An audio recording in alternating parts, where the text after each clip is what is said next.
Welcome to Freed on Business. He grew up in South Florida, has been in business here since the early 90s, and has closed over $3 billion in deals. He's seen it all. He always has an opinion, and he's always ready to share it. Informed, entertaining, and connected, he has his finger on the pulse of South Florida's business community. He's Jim Freed, and this is Freed on Business.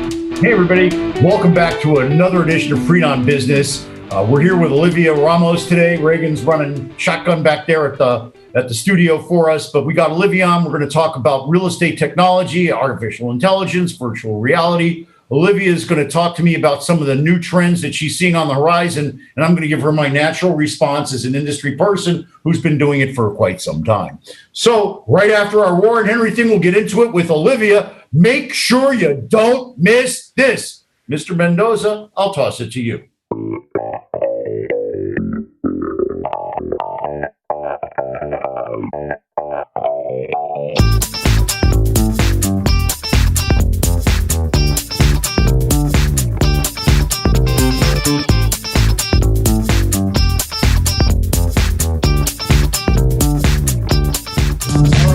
If you're watching, you know that we're South Florida's longest running business talk show on the radio for years now. The podcast going into its second year. We get thousands of views, lots of downloads. It's awesome. You know what else is awesome? My friends at Warren Henry. Oh, yeah. If you're looking to buy or lease a car, you want to get every advantage that you can. That's why you have to check out Warren Henry. Warren Henry's been a sponsor since 2012. I think we sell a couple of cars. We sure have gone through a few in our family. They're all tremendous cars. They've got Land Rover, Range Rover, Infiniti, Jaguar. That's up at their store on 151st and Biscayne. Get that in Broward. Up in Gainesville, they've got Audis. Down in the Keys, they've got them all. What do they all have in common? Well, they're all great cars, and they come with the Warren Henry Advantage. And today, I have my list with me. Complimentary service loaner, dynamic wheel protection, key replacement, guaranteed purchase offer, best value guarantee, and of course, my favorite, the 72-hour exchange. What does that mean? You get 3 days to decide if you like your car. Guess what? You will. I promise. So do they. So join me, my mom, my beautiful wife, Vivian, and lots of our friends. We're all members of the Warren Henry family. You should be too. Always the best price, always the best service, always Warren Henry.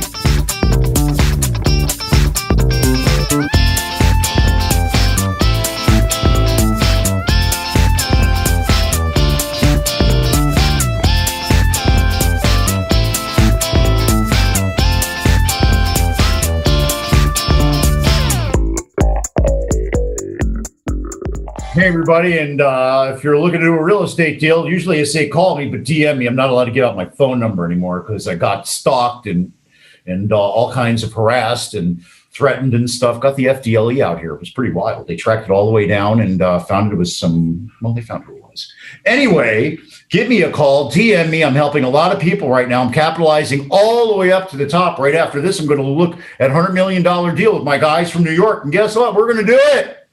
Multifamily. That's a rehab deal. We're also doing ground up development. $100 million? No problem. $20 million? No problem. I'm doing a whole bunch of retail stuff too. So call me or DM me, I guess. I can't tell you the number anymore. But if you know me, you can call me. If you don't know me, DM me, whatever. I'm on LinkedIn. I'm everywhere. You can find me. Google me, Jim Freed. Oh, the other Jim Freeds can't stand me. They're on page 4 for some reason. Anyway, why call me? Because when you call me, it is always all about you. Welcome back to Freed on Business. Connect with us on LinkedIn, YouTube, Facebook, and Twitter at Jim Freed or at Freed on Business, and on Instagram at Jim Freed1. Now, back to your host, Jim Freed.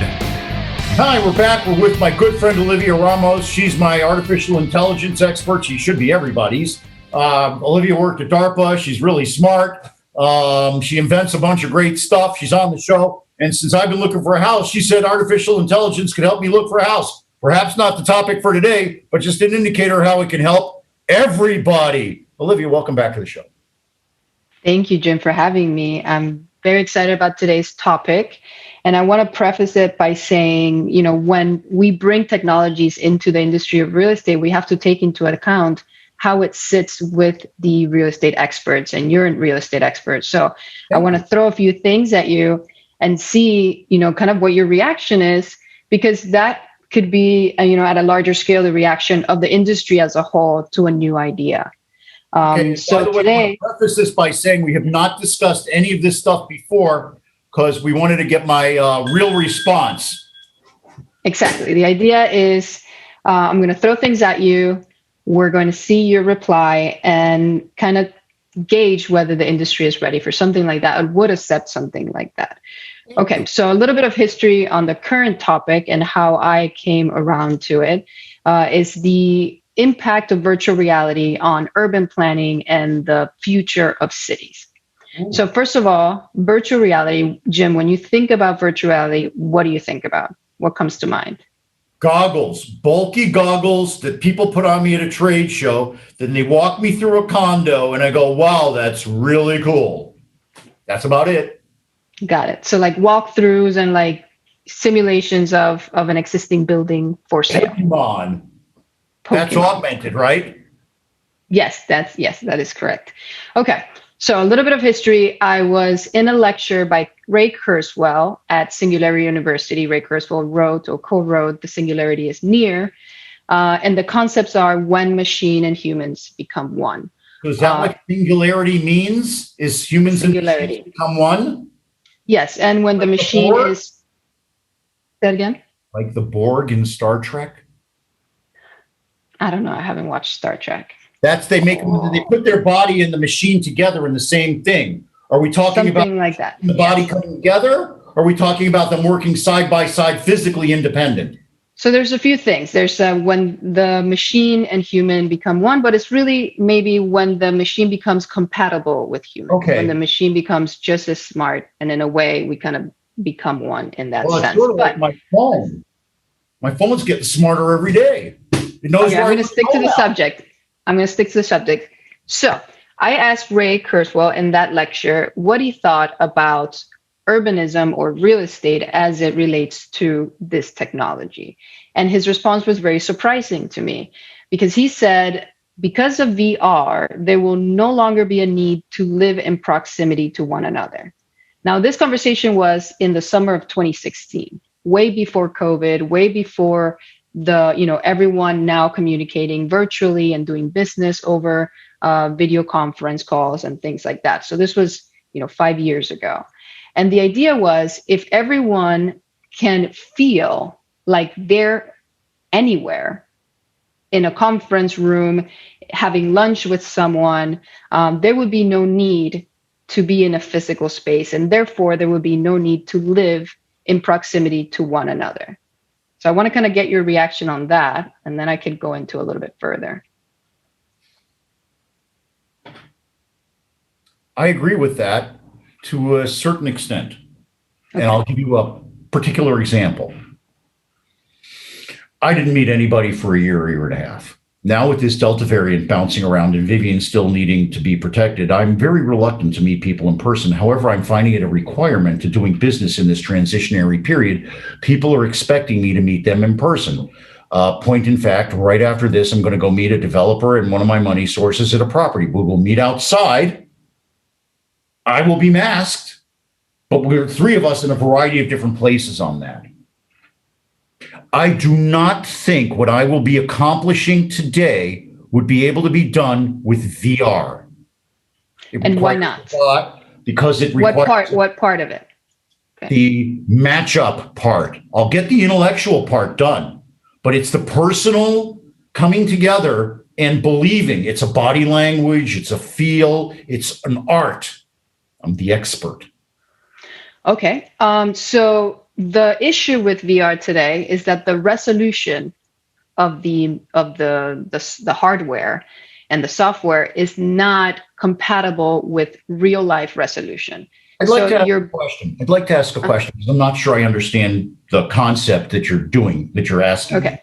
So I'd like to describe what I would like to answer to. Okay. Let's say that I'm in a virtual situation where all of the issues I described are gone, where I can feel the body language, where the people can come together, where I'm looking not at my screen, but at a Google Eyes or whatever, and it's like I'm sitting in the room with the other two people. Now, if somebody could do that, maybe that would work.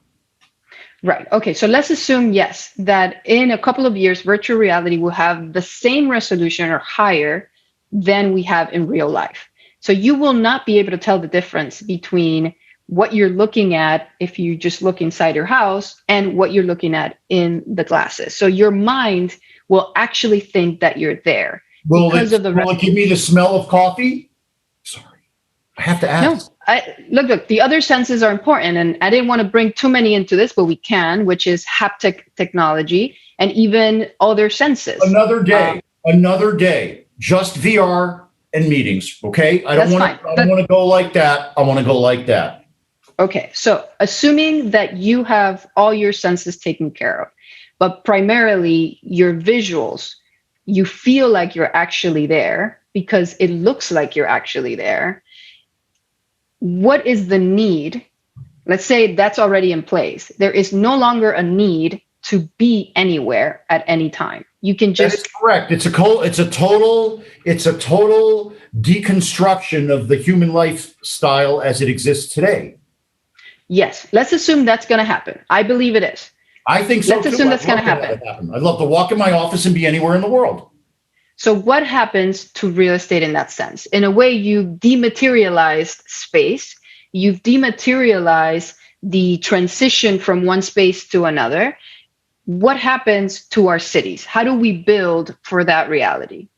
I'm not sure that changes the spatial relationships that we have within our cities to a dramatic event, because what I'm discovering, and it's certainly personal to me as well, is that there's still required interactions for just being a human being.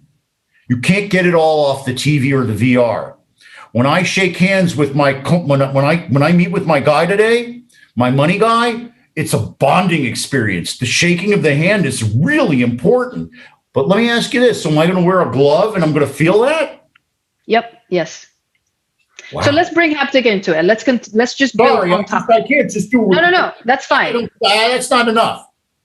So now you have haptic gloves or a haptic suit. Your clothes could be haptic. Like imagine yoga. Explain it to everybody. Yes, it means that there's a physical simulation of touch, of heat, of pressure, exactly. Smell, we're not there yet, but let's say haptic and we're getting there. Smell can happen. Smell can happen. Absolutely. No, smell can definitely happen. So yes, now you can shake hands, you can touch somebody else, you can have that feeling. Because tomorrow's meeting is 35, 45, 50 minutes away in Del Rey at this time, which right now is horrible. I wouldn't want to. So let's say driving on the highway is a death experience. Perfect. Assuming we have that in place, how do we build for that world? Like, what does that look like? Really, to me, it's a social question also. Because will the person that's the big fish, will they just all opt out and live on an island somewhere? Will that create non-technologically advanced, I don't know what the word would be, sections that are left behind? Boy, I'm searching for a politically correct term for that and not using the ghetto word. Oops, I just did. Well, no, look at these places that are just totally tech deserts now, how they're being left behind. Imagine that I hate to call it the third world, but let's just say people that don't have access to technology are going to really be, it's going to accelerate it even more, the haves and the have-nots. It's also a social question then. Okay, so that's fair. Let's say, well, actually what we've seen in developing countries is that in developing countries, the adoption of technology gives them a leapfrog advantage over the rest of the world. I'll give you an example. For the developed world, let's use those terms. For the developed world, we have heavy infrastructure, rigid infrastructure that's really hard to shift. For example, roads and power lines and things like that. Yes. In the developing world, for example, I have a good friend working on this in a few cities in India. They're no longer going to have roads. They're not even going to build them. They're just going to have flying drones, flying vehicles, right? And they've skipped power lines entirely and now have cell phones. So I don't think that that's going to be a huge issue once the technology becomes fully available? What I'll is give you a it? great example. Take a break? I met the people from Island TV this week. How do you watch Island TV in Boston? On an app. Blew my mind. I didn't think of that. No, but what that means is the entire Caribbean that used to be totally disconnected is now completely integrated by an app. Great. So my question back to the island, you've mentioned island twice.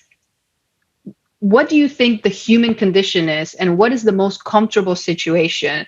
Because right now, for example, after COVID, we began this process of being a virtual environment, which I think will also fuel the investments in these technologies and like really expedite this idea. Okay. A year and 7 months ago, I couldn't conceive of this. Reagan had to drive it down my throat. We're going to stop here, take a break, and then we're going to come back. Because if we didn't, I think we go for the full hour without taking a break. Reagan, take a break. ROCK in the USA.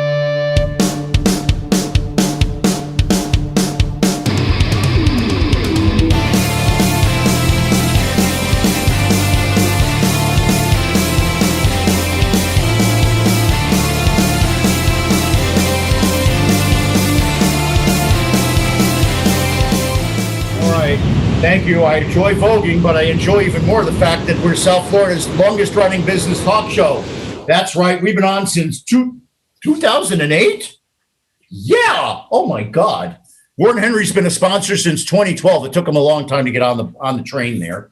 But they've been great ever since.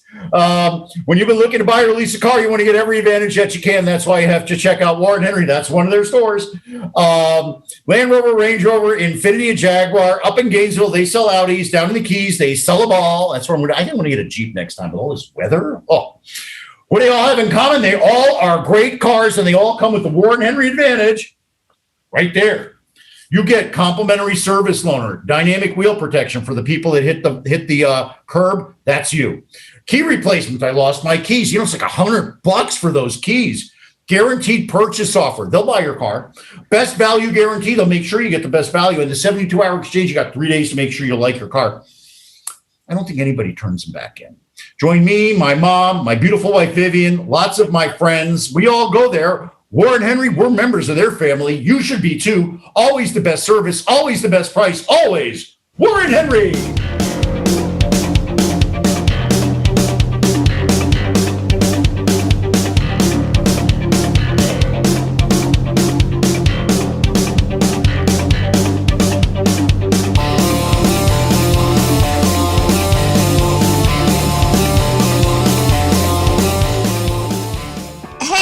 Becca Carlson from Carlson Integrated. A lot of our clients find that they can do anything, but not really everything.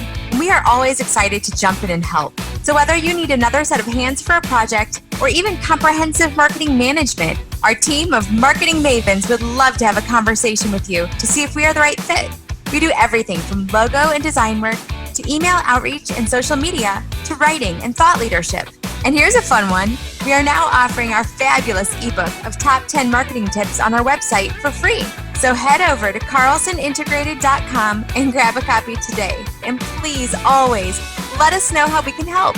My email is Becca, that's BEKAH at carlsonintegrated.com. That's BEKAH at carlsonintegrated.com. Well, I'm going to make this one all about Carlson Integrated because she deserves it. She sends out a weekly email blast for me that she designs. We talk about what's going to be on it, but she really puts it all together and sends it out there. This week, what did it bring in?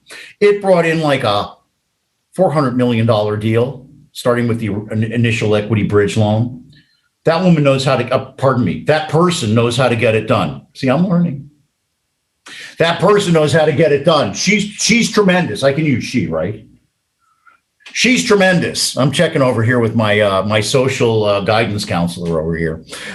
Rebecca Carlson does great work. Usually I talk about call me. I'm Jim Fried. I do great work. Call me. When you call me, it's all about you. Okay.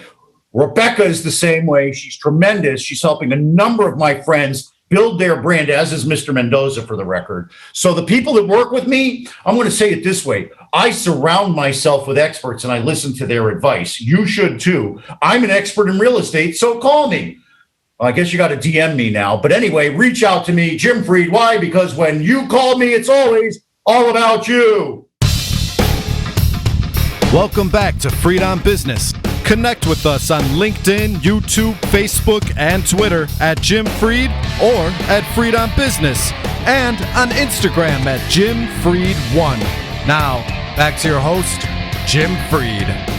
So we're talking with our artificial intelligence expert, Olivia Ramos. Olivia's with Deepblocks. They provide solutions to the real estate industry. I've used their stuff a lot. During my campaign, they helped me. Thank you for that. What we did in my campaign with Deepblocks is we calculated how many units could be legally built in a certain geography, and then realized they've only built half as many, which makes us able to pose the question, why do we need more? So we're back with Olivia Ramos. We're talking about how virtual reality is going to change the scape of our cities and towns. Welcome back, Olivia. Thank you. Thank you for having me. And actually, that's a really great question. Why should we build more units? And where we ended off before the break was people are now moving towards houses because of what happened with COVID. It is very possible that that's going to reverse. It's happened before throughout history. The question is, if there's no longer a need for proximity, will people prefer to live further away from one another? Well, that directly impacts me because I live in a building that's about to fall down, and we're looking to live other places. And my wife wants security. We looked at a number of homes. We just couldn't get there. And I mean, I had her on the phone with Vince Lago, and how do you get safer than Coral Gables? He's the mayor of Coral Gables. Still couldn't get her across the Rubicon. So I've decided I have to find a condo. Now, if you want to have a safe life in a condo, how do you live in a high-rise building with an elevator that everybody uses and have 500 units? It just doesn't make sense to me. So we're looking at a building. It's got like 20 units. We're trying to get in there. We're not sure we'll be able to. One of the problems is it's not a rental building, so we're basically subjected to the whims of the owner, and that's really problematic. So I believe that while work will drive people to seek a calmer place, and while the potential future social issues may drive people to want to find other places, I think that your risk profile and your personal perception of that risk will also impact your desire to live in a vertical situation. And I think that there are a lot of people that still want to live in a high density, highly enculturated place. Now, when you get the autonomous vehicles out there, and they start getting people around efficiently, and you can live your life while you're getting somewhere, then maybe. But if I want to go and live in Delray and go to a Dolphin game or a Marlins game or a Heat game, not really that easy. I mean, in person. Right. Now, if I put on the VR stuff and they're already trying to do that, maybe that satisfies me. But I guarantee you, I'm never getting on TV, wearing my Heat shirt, going like this, which I've already done in the crowd, sitting at home. Maybe I am. I thought about it, and then I remembered that they did it already in the NBA last year. Woof! Wow. I already realized you're right. You're right. That just made it totally right. You showed me how to do it. Okay, so I'm not sure that I'm right or that I'm saying anything to be right about. The idea is, what are the different scenarios that we can imagine? And therefore, what should we invest in? So another subject for cities are our infrastructure, right? The rigid infrastructures. In Miami, we have infrastructure that's almost 100 years old. If there is an infrastructure collapse due to a hurricane or due to whatever the reason might be, all of these buildings are offline, essentially, in terms of power, sewer, water, and all of that. Personally already, what's your question? My question is, I guess I'm trying to figure out if you have the social aspect already in place. And I want to make the connection to kids today, how they no longer go and play in the playground so much. They are like online with their network of people that's around the world, and they're already the perfect example, or they're being kind of pruned to be that future person that doesn't require any actual physical interaction, that all that is gathered through VR. And you're making this face, but I'm trying to understand, if you can really detach yourself from being near other people, are cities really necessary? Do I want to do that, first of all? Number one. Number two, cities will be necessary. Let's look at history, okay? The great cities are basically located on the trade route of their particular expansive domination. London, New York, soon to be Miami, Hong Kong. You know, you look at the great transshipment cities and they all change depending on where we are in the infrastructure. There'll be a huge infrastructure shift. We have Casey Conway talking about it all the time. And they onshore basically to Mexico, and then that'll drive the infrastructure requirements in Tampa and Miami and Jacksonville and New Orleans, and to a lesser extent, Charlotte, because they don't like that, you know, or Charleston rather. So I think, and then I saw an intellectual question. Why should we spend more on roads? Why don't we spend it on the information highway instead? You know, we spend these billions of dollars rebuilding 1955, or do we look to the future and decide what we need? When we rebuild those highways, do we put in the middle of them like things that the cars can talk to? I don't know. I guess another question that, I mean, everything's related, but is what happens to the workforce, and will there be work, like physical jobs in the future? Because if you have to show up to work, that requires, you know, you can't do that through VR if there's like a physical job. But the question is, will there be any physical jobs in the future, or will it all be taken care of through robotics? Now, robotics is not the subject of this, and I want to stick to the subject. The social question: how does a person make a living? Or now you're just paying people $1,000 a month to stay home?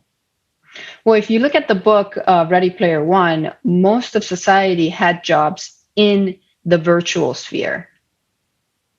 So you can have service jobs, you know, and those included teaching virtually, managing machinery virtually.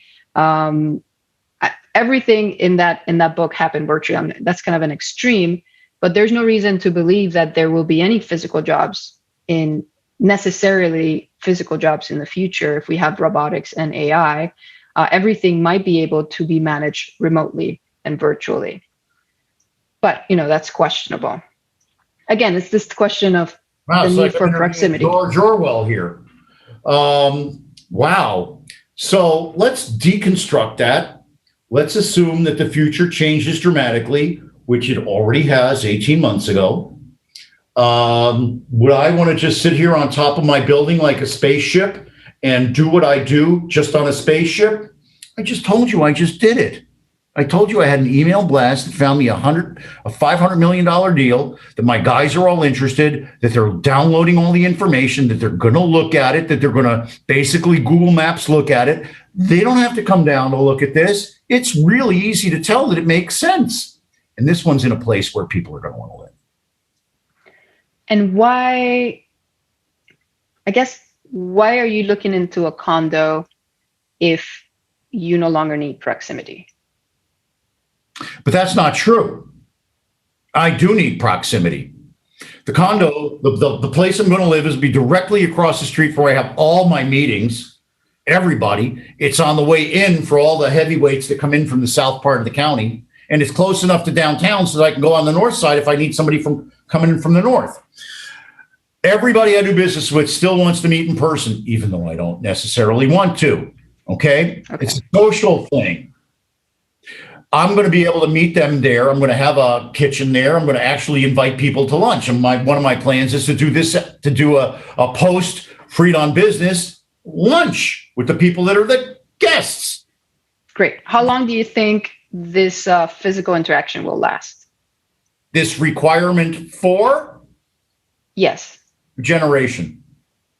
A generation. How long is that? You talked about the people that are being trained to not do that.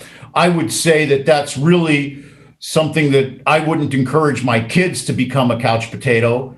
I'd want to require them to go out and do other things. And I'm not talking about Xbox, exercise. So that's what, 10 years? 10, 15 years? No, 20, 25. 20 years. 2025. 2025. No, Okay, 20 assuming 25 years. So call it 2040, 2045. About the same time everybody tells me there'll be net zero carbon emissions. got it. Maybe there will because nobody will be driving. So, okay, good. So 20 years. If a building takes 2 to 5 years to build and a developer spends the next 4 years building, 2 to 5 years. So we're only 5 buildings away from that reality as a developer. Is that something a developer should be thinking about?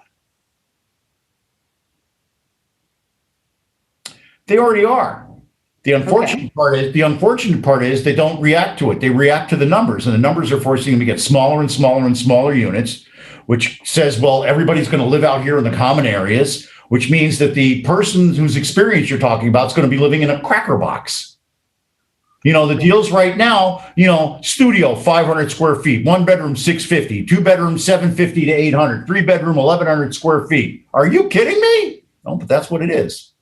Multiply that by 3, and now you see that 3 bedrooms costing somebody $3,800 before you add on all the add-ons. How does somebody afford that? How do we build that? There's whole new paradigms that have to come for this to solve that problem. Now, I have been speaking to people about affordable housing and how they're going to address it on the materials side. We've talked about it, how you address it on the planning side. Reagan, did I miss a break? No, but you could take one now. Okay, that was my question. I'm getting all confused because I'm getting sucked into this tremendous topic. We're going to take a break right now. I'm losing my train of thought because Olivia's got me going here. Well played, Olivia. You got me rolling today. I like this. I like this format. We'll be back after this as Olivia continues to ask me questions I can't answer.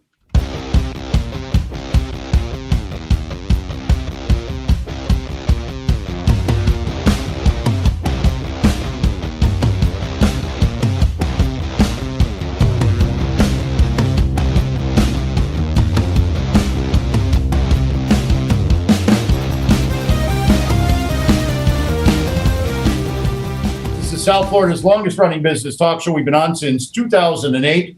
Warren Henry's been our sponsor since, July 2012. It's our anniversary with Warren Henry. Hey, everybody, when you're looking to buy or lease a car, you want to get every advantage that you can. So I have to check out Warren Henry. Thank you, Larry.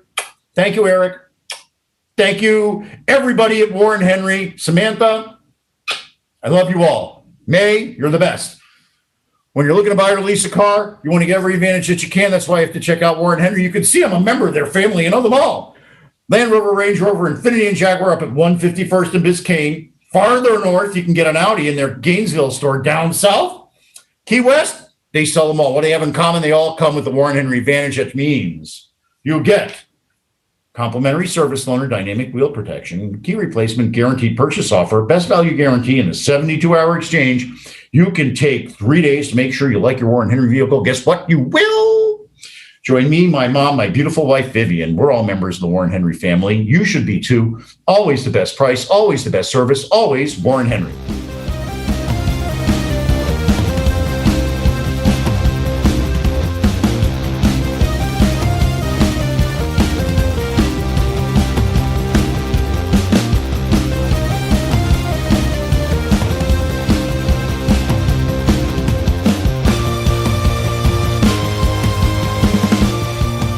Yeah, I like playing that because it's sort of how I approach things. It's unfortunate that a lot of the world doesn't approach that. So I just eliminate them and focus on people like Reagan and Olivia, who are tremendously positive and supportive of me. I hope that you'll do the same. Give me a call, reach out to me, DM me, email me. Why? Because I'm helping families all across the country get together and do deals. We're doing healthcare, we're doing apartments, we're doing condo, we're doing ground up development, we're doing credit enhancement, we're doing grocery anchored shopping centers. What are we doing with them? I'm helping them all get high leverage financing. Most of them are people that have great contacts but need a little extra cash. That's what I help with. Experienced developers, that might just help them sell their company. So give me a call. I can't say the number. DM me. You could see me on LinkedIn or anywhere else. Right? Yeah, she knows why. Why you reach out to me? Because when you reach out to me, it's always all about you. Welcome back to Freedom Business. Connect with us on LinkedIn, YouTube, Facebook, and Twitter at Jim Freed or at Freed on Business, and on Instagram at Jim Freed1. Now, back to your host, Jim Freed. I'm with Olivia Ramos. We're talking about using virtual reality. Well, actually not using it. We're talking about the impact virtual reality will have on the spatial relationships of people in their living accommodations. How about the way I spiced that up, Olivia? Mm-hmm. So go back to the questions in the interview. You're tremendous. Ask me more stuff. Ask this old man how he sees the future. Awesome. Okay, so I'm gonna take it a little bit to the extreme and see what you think about this. Let's assume that we can have glasses that could be as small as contact lenses, where we could be anywhere at any time and feel like we're there. We can have clothes or even layers of skin that allows us to touch. And so we could also have this haptic feedback and smell, okay? And even taste. Implants. Right? They'll do it with implants. They'll put them up here. Whatever. Yeah, let's imagine that. It'll be a hat. You'll put on a hat. Right. And we agree that it would make you feel like you're really there and having an experience. Have you ever thought, and this is a really real conversation that we had at Singularity, and I think there are many places that is having this conversation. How do you know that this is not already happening? Like, how do you know that we are not already in a simulation? Are you asking me if oh, come on now. You think I took a pill and I'm like in the Matrix? No, that I'm not doing. But I'll say it this way instead. Okay? I'll say it. I got a very, very cute way to ask the question. Very cute. Now, I'm not in the Matrix. I did not take the red pill. Okay? How do you know for sure? Oh, come on. I think every person in high school I'm serious. is a robot and then they decide they're not. Okay? I'm not a robot. Okay, I'm not programmed by some artificial intelligence somewhere. If I was, I really don't like their plan. So, well, no, it's not. You're not programmed. You're having an experience. Let's say you were a spirit and having a physical body experience, like we are human and having a virtual VR experience. Is that even something that you would consider? Let's say it a different way. Let's say that somehow my reality was blended and I'm living in an augmented and artificial reality, even though my physicality is somewhere else. Okay? Let's just say that.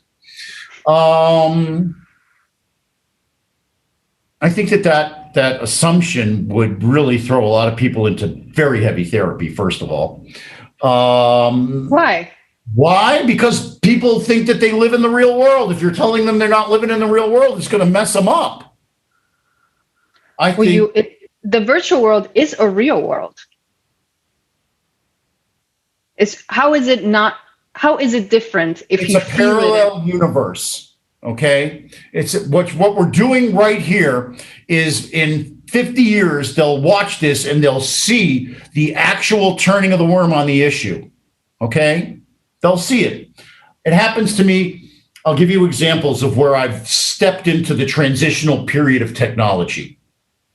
Flex wheels, when Warren Henry had a fleet and I could switch out every day or every week if I wanted. They're still figuring out how to do that, but it's a technological evolution that's happening that we're involved in right now. Okay, Zoom calls and whatever Microsoft calls it. I forget what they use, but Teams. Okay, getting together on the internet, having it become scalable. Making me pay so it can be longer than an hour. All these things, And let me ask you something. Yeah. Let me ask you a question.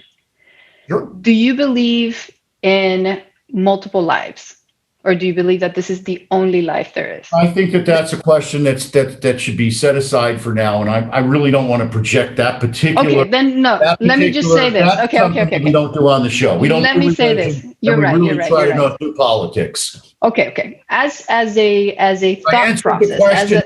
I answered the question already. I said that when I was in high school, I said, "Am I a robot? Am I something?" And I kind of decided I'm a real person operating on this. Okay. Okay. First, let me apologize. I did not mean to expose any religious or anything like that. Let me frame it differently. I'll be accepting if you frame it. Okay. Let's assume, as a mental exercise, that there are multiple lives. That when we die, I would rather come say back. that there's lots of current dimensions. Okay. Okay. We're talking about a parallel universe. So let's say over here is something and over here the same thing's going on. Okay, I'd like to frame it. Let me frame it a third way. So Dr. Brian Weiss wrote this book called Many Lives, Many Masters. Let's assume that is a reality.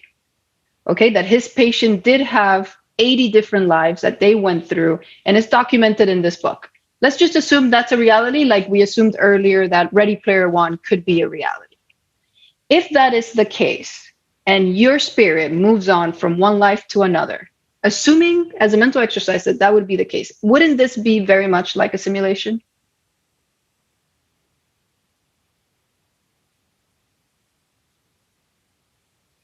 Not sure. I don't know that you could create a simulation with so many random factors. You could totally do that. You could do that with AI. You could totally do that. Video games do that all the time. Have you ever played? I'd like to have you on with my cousin that owns the e-gaming team. I'd love to hear how this would work with that.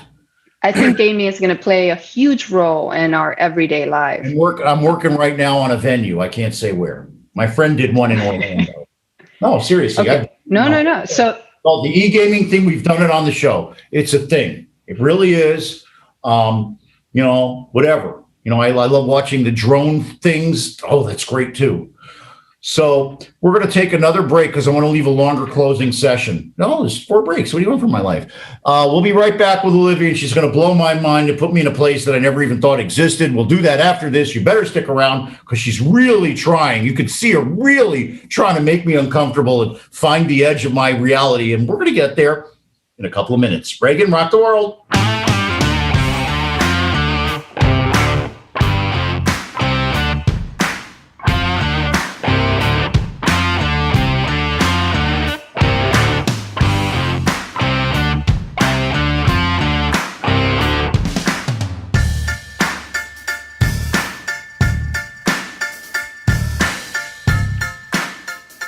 I like to say we're South Florida's longest running business talk show. Been on since 2008. Warren Henry's been a sponsor since July 2012. It's almost our anniversary. When you're looking to buy or lease a car, you want to get every advantage that you can. That's why you have to check out Warren Henry, Land Rover, Range Rover, Infiniti, and Jaguar up in Gainesville. That's that way. They sell Audis down in the Keys. That's that way. They sell everything. What do all those cars have in common? Well, they all come with the Warren Henry advantage, besides being great cars. What's the Warren Henry advantage? Next page. Complimentary service loaner, dynamic wheel protection, key replacement, guaranteed purchase offer, best value guarantee, and of course, the 72-hour exchange. You can take 3 days to make sure you like your car. Guess what? You will. That's another place they have right there, by the way. Join me, my mom, my beautiful wife, Vivian, and lots of my friends. We're all members of the Warren Henry family. You should be too. Always the best price, always the best service, always Warren Henry.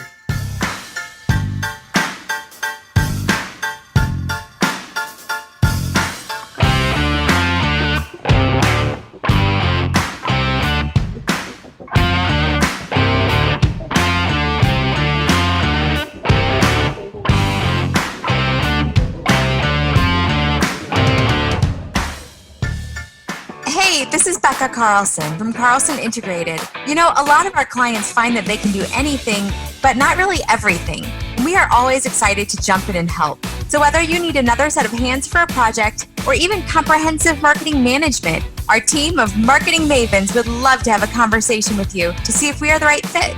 We do everything from logo and design work to email outreach and social media to writing and thought leadership. And here's a fun one. We are now offering our fabulous ebook of top 10 marketing tips on our website for free. So head over to carlsonintegrated.com and grab a copy today. And please always let us know how we can help. My email is Becca, that's BEKAH, at carlsonintegrated.com. That's BEKAH at carlsonintegrated.com. Showed everybody how rainy it is in Miami today. I just love rainy days. They help mellow me out. So if I'm a little mellow today, that's why. That's right. I'm never mellow. Okay. Call me, reach out to me, doing incredible amounts of real estate deal. I forgot where I was for a second. I just got all rainied out there. I was going to try to do the show outside. I think I would have been washed out. We're very creative. We get a lot of things done. I completely evolve all the time. Now I'm doing one deal where I'm doing a paper lots deal. You go, what's that? That's a guy's front of his farm. D.R. Horton wants to buy it. My guys will finance the interim development. Can you believe that? I can't even believe that. Multifamily, we'll put up the deposits. Shopping centers with a grocery anchor, same thing. They'll even pay salaries on that one. So call me. As Olivia is fond of saying, the world is evolving and it's hard to imagine where we're going. But we're going to a really good place. So I hope you'll join me. Reach out, direct message me. If you got my number, call me, email me. I'm everywhere on the social media and on Google. You can find me. I'm Jim Freed, and I'd like to help you. Give me a call. Why? Because when you call me, it's always all about you. Welcome back to Freed on Business. Connect with us on LinkedIn, YouTube, Facebook, and Twitter at Jim Freed or at Freed on Business, and on Instagram at Jim Freed1. Now, back to your host, Jim Freed.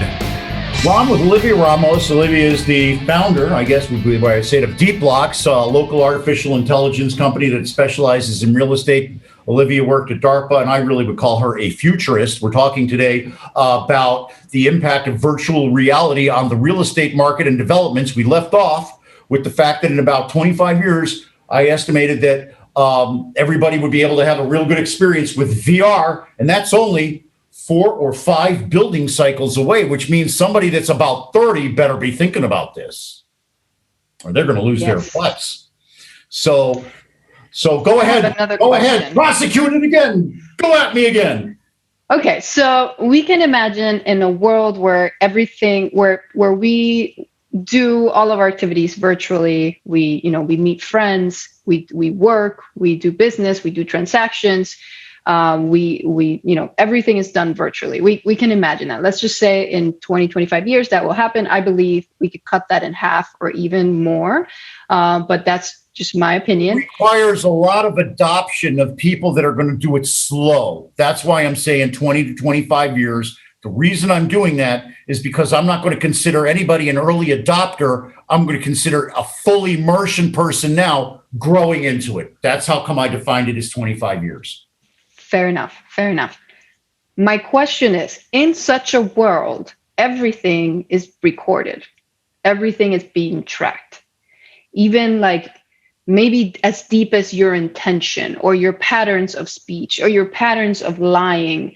Like we're going to have this kind of dashboard that perhaps won't be visible to us, that we can begin to rate one another in terms of behavior. Well, the dashboard already exists. How so? They're doing this on everybody. They're just not doing it out of your brain. They're doing it out of your fingers right now and your eyeballs. But it's already there. Perfect. No, my question is, assuming that we are already in some kind of simulation, or even without assuming that we're in a simulation. I said I'm in a real life. Okay. Okay. Let's assume,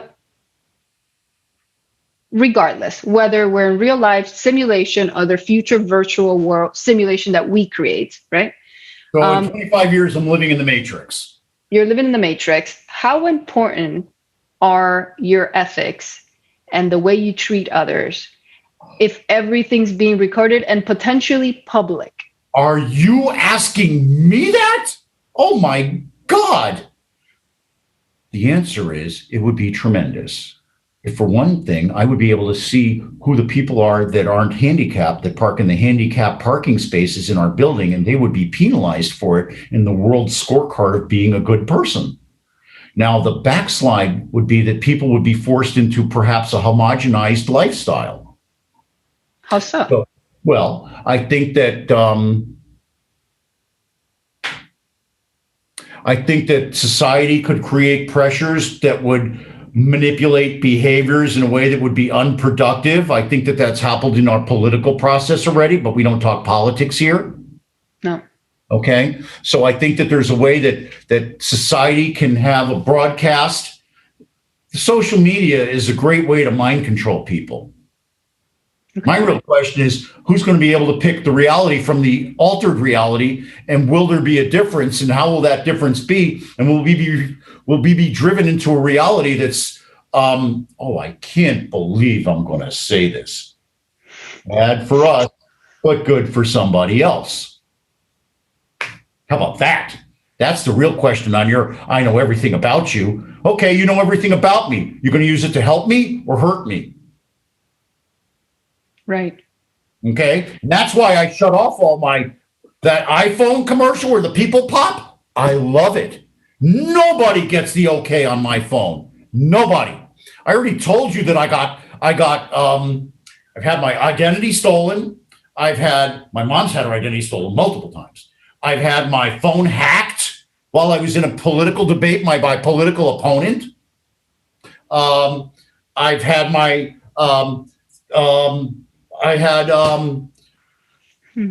somebody threatened me to the point where the FDLE took it seriously. Okay, so let me ask you something. If there are two ways to think about That's it. The Florida Department of Law Enforcement, the state police. Good. So if you had some kind of, in a way we do that today with social media, right? You can look at somebody's social media, you can kind of get a feel for what they portray of themselves. But they're saying that it should be a factor in figuring out somebody's credit score. I don't think. Okay, I don't know about that, because social media is easy to fake, right? You can portray this like beautiful life, and when you could be miserable, or you could portray all this. Very difficult to fake it on the long term unless you're really psychopathic. Okay. Okay, that's fair. Let's say there was a way to really measure your character, right? I believe there is. Okay. But the real question is, what's the benchmark you use? No, right. No, absolutely. Absolutely. Like, let's say, and who designs that, right? Who decides what are the most important characteristics to measure whether it makes sense to do business with you, or it makes sense to be in a relationship with you, or it makes sense to be your friend, or it makes sense to invite you to a gathering. It'll all be different scales. In today's society, we can easily point to two different groups that value basically in their minds the same thing, but totally different value systems to get there. Okay, so question back to the subject of being able to live. Let's imagine this world where now only the less fortunate live in buildings, because everybody else, since everything's remote, can live anywhere else, can live in islands, can live in a ranch and homestead, whatever the desired thing is. I like but okay. My point is, wouldn't a virtual world be more equal, or could be potentially more equal, where you can gather with like-minded people, as opposed to gather where you have to live because this is what you can afford, or this is where you have to work because you don't have the same opportunities, or whatever, because of any particular reason? On the face of it, believe that the democratization of the ability to enter and execute in the economy, I think is what you're talking about, is a good thing. I believe that. I'll give you a perfect example. I was meeting the other day with a group in North Miami. They support a bunch of people in Haiti. There's one young woman in Haiti that requires dialysis. Without private offshore funding, they wouldn't be able to give it to her. So let's say that person didn't get her dialysis and she passed. As I said to the individual who was telling me the story, what if that's the person that can figure out how to solve for COVID, for lack of a better thing? We don't know what we're losing from our society because a lot of it isn't even given the opportunity to participate. But I don't want to talk politics, but I don't think this is politics. I think this is technology, and the ability for technology, I'm going to say it, to even the playing field.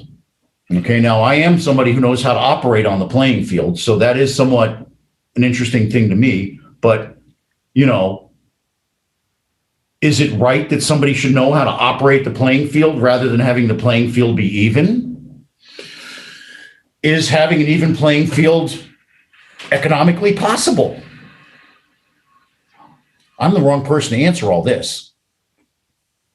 As a person, I think everybody deserves a chance. I think that one of the real problems with our economy today is that some people walk into the room or walk into the line, and before they open their mouth, they've already been categorized and discounted. I think that's a big problem in today's world. So I think that the virtual reality and the artificial intelligence and the ability for them to make the playing field even and allow everybody to have a shot is a good thing. It's a good thing. So last question. Yes. If we lived in a virtual reality world and you got to choose your avatar, what would that look like? I already have it. My avatar is what I am. I'm a walking, talking avatar. I changed my hair to the post-pandemic look. I decide what hat I'm going to wear. I basically wear the same outfit every time, same shoes. Everybody loves my shoes. They always say something about my shoes. Vivian worked real hard to get me these awesome Nikes, and she got me two. She's tremendous. My avatar. So do you think that everyone will have an avatar that looks like their human avatar? That depends on what they want. Go to those games they play online, and they choose everything. I can't decide what I should look like online on those games because none of them appeal to me. I just want to look like me. I'm me. I project me, color me, and let me go. I don't care. And believe me, I'm a cartoon character. I'm easy to be. Hold on.